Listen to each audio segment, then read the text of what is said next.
Let's cycle through the bit hitters, shall we? So, there's a deputy for policy, a deputy for operations, a deputy for whatever we missed.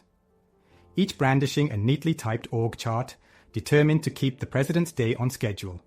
Until the next crisis, naturally. Moving on, we get senior advisors, some described as Czars. This suggests an imperial heir that our founding fathers never quite anticipated. The manual insists these advisors should get clear portfolios to avoid duplication. History might remind us that in White Houses past, you could walk in and find multiple people tripping over the same policy area, each claiming domain. If that's the improvement process at work, splendid. Now, the Office of White House Counsel is told to function like an activist law firm. Nothing to see here, folks, just your standard occupant of 1600 Pennsylvania Avenue vigorously rewriting executive orders behind the scenes.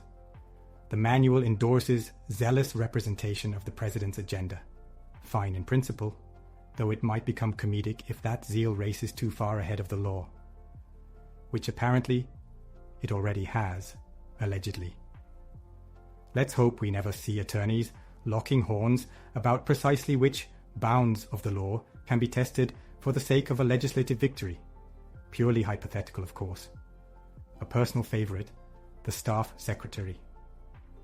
The manual calls it a vital control point. Picture a watchful gatekeeper scanning each memo with practiced suspicion, weeding out dreadful syntax and possible sabotage.